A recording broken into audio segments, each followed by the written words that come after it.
Hi guys, welcome to our crypto market update. Today is April 1st, 2024. My name is Tara and this is my sister Casi.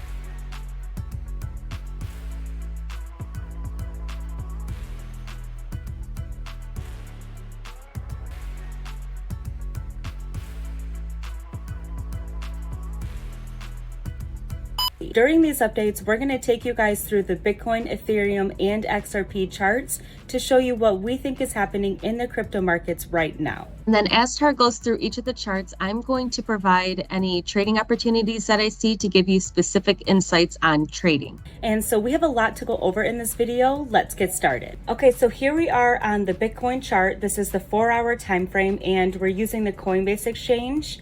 And I haven't changed my fibs really at all since last week. This is that one fib that we put on last week and we've been monitoring now for several days. And so just take a look at the price action right around this level here. The price is currently sitting exactly at the level at 69.7K. So this is continuing to prove to be our wave C of wave B. And so just to remind you guys, as long as we are around this level here, we still have our bottom target at 58.7K. So we're still going to track subwaves on the way down to this level here. There's one fib that I think you guys need to add onto your charts for when this starts to break down, and that will be our wave 3 of wave C coming down here. That's going to be our next short-term support. Let's get that fib level put on our charts right now. That's going to be the trend-based fib extension, and we're just going to use the top here, come down to that very first wave, and then use this entire retracement up here for wave 2. And we're going to add in the 1618 on that and the 2618. Let's put in those coordinates. So the high was at 717.8985. The low down here was 683.6962. And this high was 716.3599.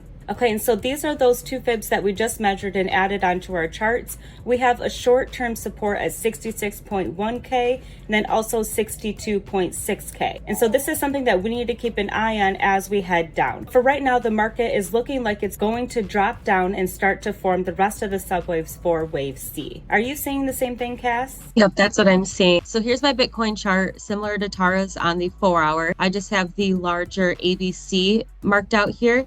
So as Tara mentioned, this is our critical point that it looks like we are about to break down and start building those larger subwaves of C down. So we do have that one measured, as Tara mentioned, and this falls at the larger 236 retrace. So even after we come to the C level here, there is still possibility for new highs if we do start to build bullish RSI down at this point. So we're going to be monitoring those subwaves down and looking for bullish confirmation at the target. So that's what I see for Bitcoin. If you were going to trade it, it is already at the 236 level. But what you could do is add in a 382. And let's just look at what the opportunity would be there. So that would be a short from this 236 level down to this 382 level, and you can see it's a really small spread. It would only be a 2.23% trade. So that would be shorting 69.272 to 67.652 for a little scalp trade there. So if we catch this in time, that would be a good entry and a pretty conservative trade potential there. So should we flip over to Ethereum then? Yeah, let's do it. I'll share my Ethereum chart. Yeah, so here we are on the Ethereum chart. This is the 4-hour time frame again, and we're on the Binance exchange. And again, with Ethereum, I haven't changed any of my fibs. So these are the same fibs from last week. You can see how this 236 support is continuing to be major support, and it came up and it tested this last high up here still for wave C of wave B. So this is still looking like the same wave as Bitcoin, where it just finished wave B and we're going to start forming wave C coming down here. And so I'm going to put that wave 3 subwave target right here, just like we did on Bitcoin, so we can keep an eye out for that short-term support on the way down. So the trend-based fib extension, we're going to use the high up here, and then we're going to use this low here and bring it all the way up to this for this retracement right here. And let's put those coordinates in. So the high was 3678.86. That low was 3445.91, and this high here was at 3655.32. Okay, so these are those two fibs that we just put on here. So it looks like we have short-term support at 3,200 or so. So we're going to keep an eye around this level as it makes its way down.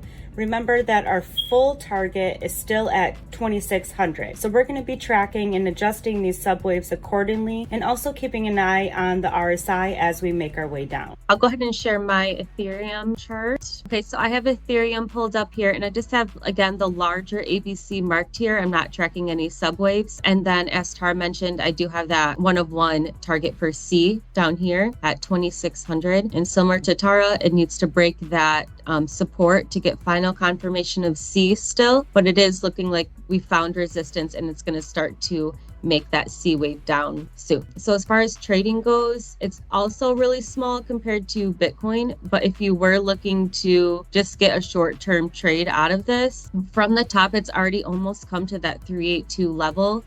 So I would be more concerned entering a trade on Ethereum than on Bitcoin. This is starting to make me uncomfortable coming down into these retrace levels. Even though I do think it's coming down for that larger C, we would want a confirmation first. So we'd want this to build a larger wave and we could potentially scalp that wave. But yeah, this wave for B is just too small, I think, for a trading opportunity. So I wouldn't suggest anything on Ethereum. Yeah, so we have a more conservative trading strategy where we try to scalp just the beginning of every wave. We necessarily don't want to trade the 236 to the 382 just because there's a lot of uncertainty between those levels. So we like to catch the very first part of the wave, which has already happened on Ethereum and Bitcoin, although Bitcoin does have some more room between the 236 and 382 like Ethereum. And it does have more confirmation of that C wave down. So. Yeah.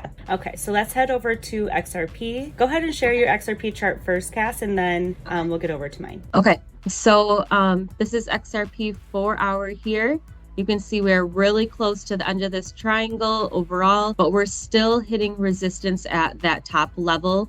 We've had a few attempts to break it, but as we mentioned in that last update, I do still think we're going to be coming down to support, and I believe it's probably in this next wave. So we have tested this several times and we couldn't break it, and I think that we'll be headed down now. So these bottom prices that we're getting is around 52 cents to 54 cents. But we also want to keep in mind, we have this also short-term support, which could be significant at the 618. And then we do have a breakout level that I have marked just in case we get a fake out below the triangle, which is typical at the end of triangles. And that's at 43 cents. So I don't really see any short-term trading on XRP, but the next trading opportunities would be at these support levels here. The only thing I think that would change my mind is if we do break this resistance here and start to build support on top of it, then I think we would want to be looking to getting into a position there if you're looking to trade it. But yeah, I think the next trading opportunity is down here at these support levels. I think when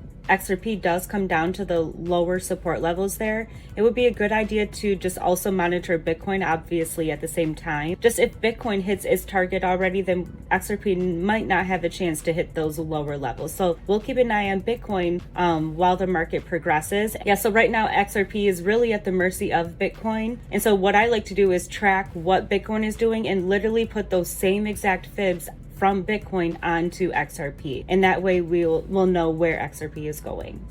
And that's it for today's market update, you guys. I really hope that you enjoyed it, and if you have any questions, make sure to leave them down in the comments below. As always, thank you guys so much for watching, and we'll see you in the next one.